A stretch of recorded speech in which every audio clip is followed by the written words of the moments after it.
All right, so get this. Today's deep dive, we're talking about a 17th century wordsmith, someone who could, like, skewer you with a single sentence. Right. We're digging into Francisco de Quevedo. Oh, I like this already. He was a major player in Spain's golden age, super famous for his wit, his satire, just this razor-sharp intellect. And, we're looking at this YouTube video that claims that he was an Enneagram Type 4. And it makes you wonder, like, can we use personality typing, like the Enneagram, to kind of decode these historical figures? It's fascinating, isn't it? Because you start to think, can these personality systems, these frameworks like the Enneagram, really be this kind of, decoder ring for these figures from history? We're not trying to, slap a label on Quevedo, but it's more about seeing if his life, the choices he made, if they kind of resonate with these personality blueprints. Yeah, like holding up an X-ray to history. Yeah, right. Exactly. And this video really goes deep on Quevedo as a Type 4, the individualist, even going as far as to say he's the sexual 4 subtype. And what makes this even more interesting is that even back in the 1600s, Quevedo was known for being a bit of a contradiction. Absolutely. And, that's actually one of those, classic hallmarks of a Type 4. Yeah. They have this really deep-seated feeling of being both flawed and extraordinary at the same time. Wow. Right? And that kind of duality, it fuels their melancholy, this feeling of not quite belonging, but on the flip side, it also sparks this fierce pride and this really strong desire for independence. It's like they're always walking this tightrope between, desperately wanting to fit in, but also desperately needing to stand out. Yeah. And it's interesting because the video actually uses this Spanish phrase to describe Quevedo. And I'm going to try my best here. Antonio, sabemos si Quevedo era una persona triste y melancólica y no obstante altiva y arrogante. Okay, break that down for us. Basically, it means that Quevedo, he was seen as both melancholic and arrogant. Cow. Talk about contradictions. Right? Yeah, there it is. That push and pull, that internal tension. I mean, that's so Type 4. And, it really bleeds into his writing, too. Oh, interesting. Check out this line from his poem, El sueño del caballero de la triste figura, he writes, and I'll translate here. I am the happiest of mortals and the most wretched, the strongest and most miserable, the highest and lowest, the most joyful and saddest, and both the sanest and craziest. Whoa. Talk about a whirlwind of emotions. He doesn't just dip his toe into those extremes. He's doing a cannonball right into the deep end. Yeah. You can practically feel that emotional tug of war in his words. But you know what? That intensity, that rawness, it's also what gives his work so much power.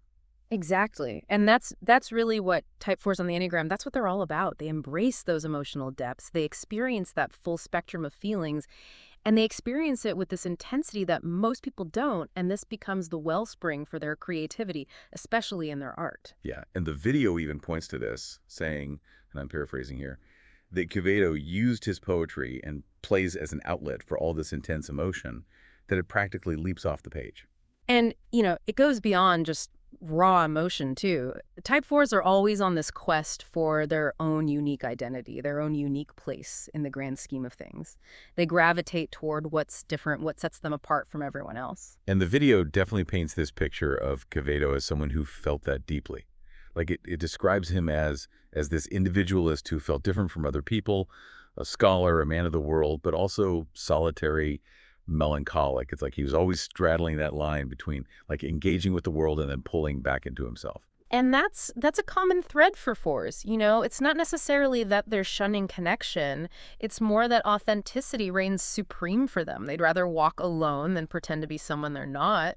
But this desire to be seen as unique, as special, well, it can lead to some interesting dynamics, especially when someone else seems to be kind of encroaching on their territory. Which, speaking of encroaching on territory, brings us to the legendary rivalry between Quevedo and, fellow wordsmith Góngora. Oh, yeah. This wasn't just a polite disagreement over tea about writing styles. Right. This was full-on, gloves-off, literary combat. Bare-knuckle boxing with pens. And the video really suggests that this is where the sexual it just comes out swinging.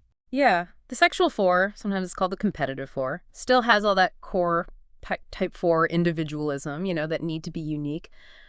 But their energy, it's channeled outward, laser focused on intensity. They crave that intensity in their relationships, in their work, just in their very existence. Wow. And you know how they often seek it out? Yeah. Through competition. So it's not just about wanting to be good. It's about proving your worth in these like almost gladiatorial contests of like passion and skill. Exactly, hit the nail on the head. And the video connects this to the whole Quevedo Gongora thing big time. Hold on, let me find the exact quote. Okay, so it says, Quevedo sentía que Góngora era un rival que amenazaba su posición como poeta principal de la época, por ello se dedicó a criticar y ridiculizar a Góngora tanto en su obra como en su vida personal.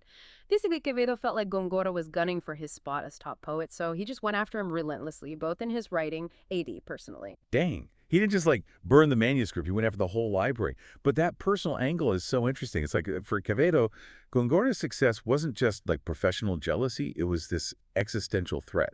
Right. And it makes total sense when you think about what the video said about sexual fours being super reactive to people who like share their strengths. It's like seeing someone else excel in your domain feels like, I don't know, a personal attack, a challenge to your very identity. And for Quevedo, writing was his identity. Absolutely. But this need to challenge, to push back against anything that like threatened his sense of self, it went beyond these literary throwdowns. The video also talks about how Quevedo went after some seriously powerful institutions back in the day. Like he criticized the monarchy, Oh, wow. even the church.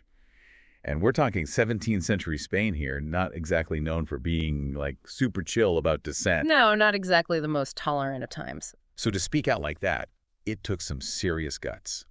Which makes you wonder how much of that defiance was driven by that core type 4 need for self-expression we talked about earlier. It's like he was wired to speak his truth no matter what, even if it meant risking his freedom. To stay silent would be like betraying himself, right? Exactly.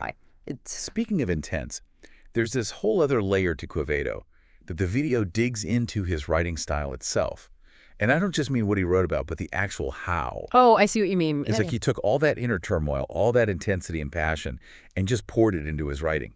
It makes you think, like, could Quevedo have even created work that was so intricate, so layered, without that inner drive, that need to express the full spectrum of human experience, even the parts that make us uncomfortable? That's a great question. The video seems to suggest that for a lot of type 4s, especially the sexual 4s, creativity isn't just like a hobby they do on the weekends. It's like an extension of themselves, a way to process and understand the world through their own like unique lens. Right. And Quevedo's work with those intricate metaphors and that biting satire, it really embodies that idea. You know, it's like he's holding up this funhouse mirror to society and making us confront all the hypocrisy and absurdity. And isn't that like the hallmark of a true artist? To make us question things, challenge our own assumptions, even if it makes us a little uncomfortable. For sure. But it's not just about being provocative. There's also this incredible wit, this like playful intelligence in his writing that keeps you coming back for more. Yeah. It's like he's saying, hey, come on in, let's have a laugh together, even if we're laughing at ourselves a little bit. Absolutely. And that ability to find humor in even the darkest, most raw parts of human nature, the video links that to the sexual 4's capacity for intensity. They're not afraid to go there, to explore those raw, real places that other types might shy away from. So as we wrapped up this deep dive into Quevedo, the man, the myth, the Enneagram type 4 extraordinaire, I mean, what's the takeaway here? Does viewing him through this lens of personality typing, does it change how we understand his work? Does it give us a richer understanding of his genius? It definitely adds this whole other dimension, wouldn't you say? Yeah. Like, we're not just admiring Quevedo's wit and his incredible talent with words.